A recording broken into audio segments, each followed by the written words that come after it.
For years, Israel's Iron Dome has been nearly untouchable. But this attack wasn't meant to test it. It was built to break it. And for a few seconds, it looked like it actually might.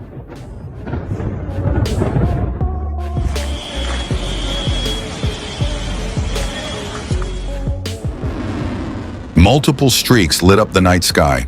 Interceptors launched almost instantly. Explosions followed. But something felt different. Some targets were intercepted. Others got closer than expected.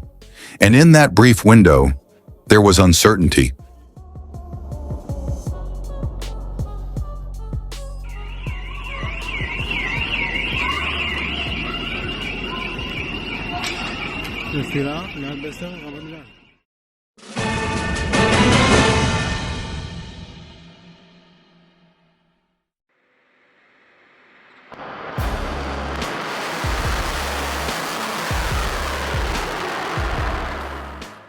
Because this wasn't just another exchange of fire, this attack followed a pattern, a structure, something designed, and the real question is, was this just pressure, or was it something more calculated?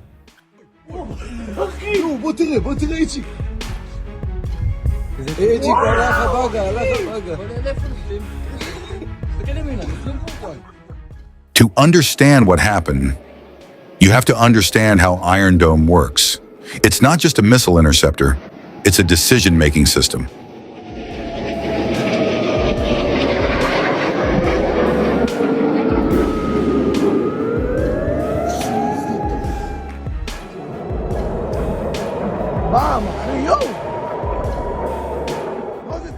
Every incoming rocket is tracked, its trajectory calculated in real time, and only the ones heading toward populated areas are engaged. That efficiency is what makes it so effective. But it also means every decision matters.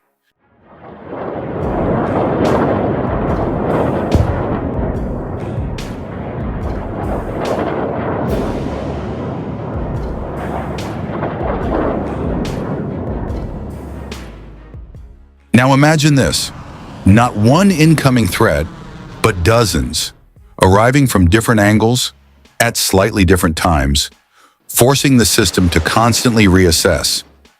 This is what military analysts call saturation. But this attack didn't rely on volume alone, it relied on timing.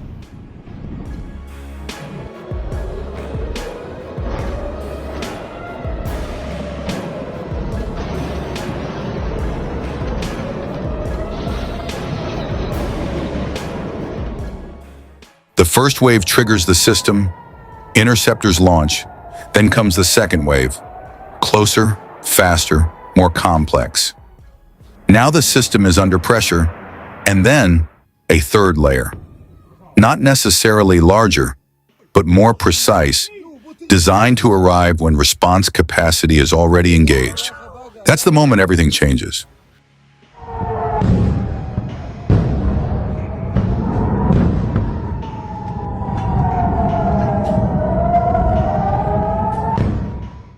Because at this point, it's no longer just about interception, it's about prioritization, and that's where even the most advanced systems can be tested.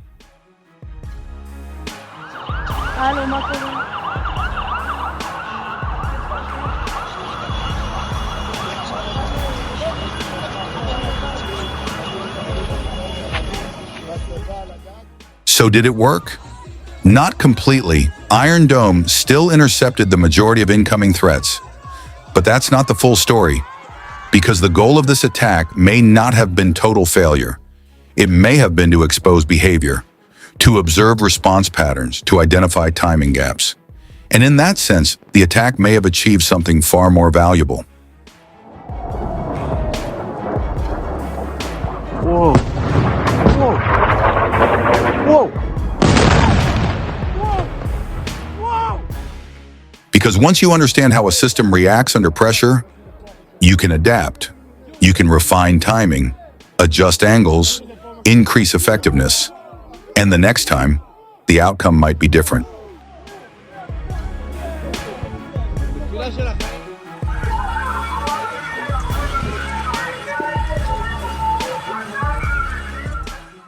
Every interception uses resources, every launch has a cost, and under sustained pressure, even the most advanced defense can begin to feel the strain. Not instantly, but gradually.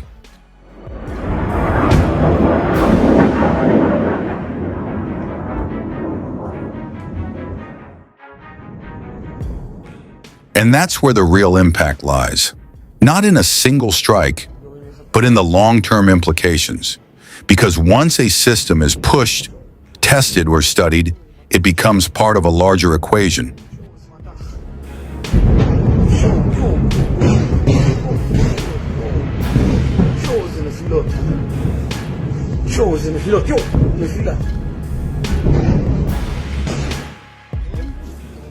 This isn't just about one system or one region. Around the world, militaries are watching, studying these engagements, looking for patterns, learning what works and what doesn't, because modern warfare is evolving.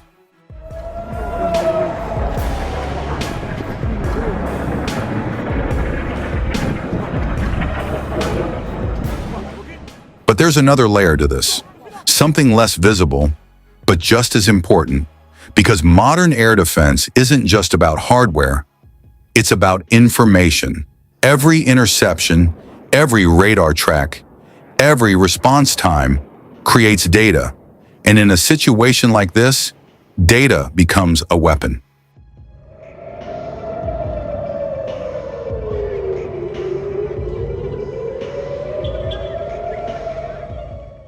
Patterns begin to emerge. Reaction times can be measured. System behavior can be predicted. And once you can predict a system, you can start to shape the battlefield around it. That's what makes attacks like this so significant.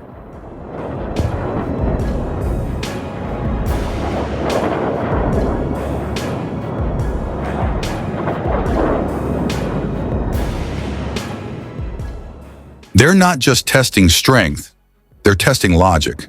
How the system decides, how it prioritizes, how it reacts under pressure. Because in high-intensity scenarios, even small inefficiencies can scale into real vulnerabilities. A slight delay in interception, a miscalculated trajectory, a moment of overload.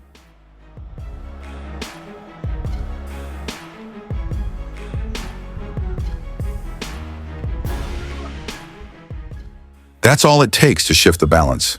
And this is where strategy evolves, not by overpowering defenses directly, but by studying them, adapting to them, and slowly finding ways around them.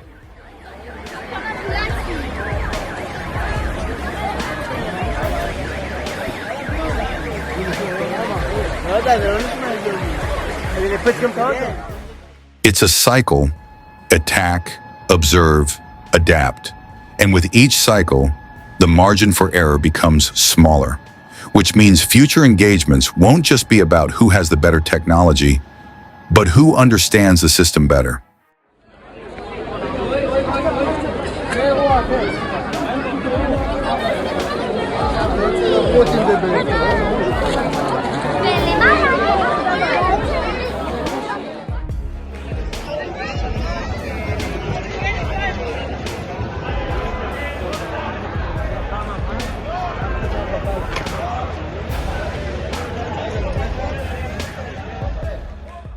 So the question isn't just whether Iron Dome can handle attacks like this.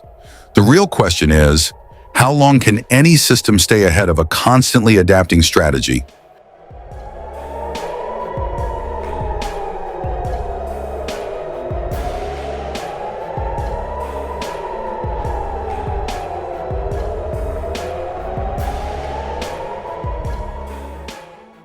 Because this may not have been an attempt to break the system, it may have been the beginning of figuring out how, and next time, the results might not look the same.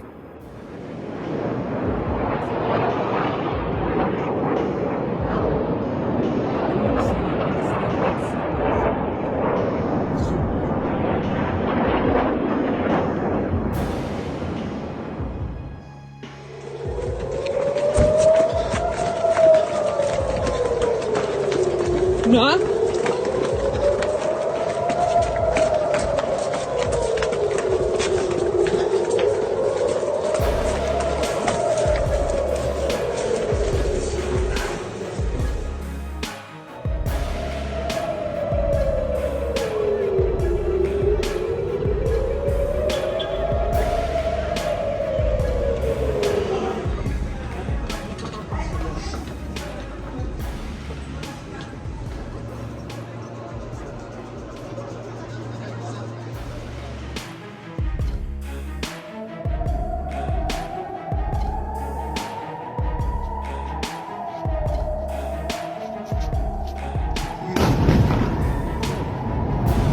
וואו.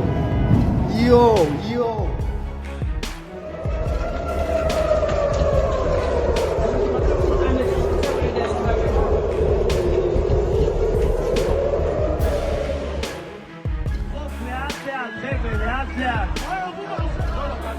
ריבונות, בואו נשים למעלות הסיילה אליהם ונגול שכנסים עם אדוני, כולם ביחד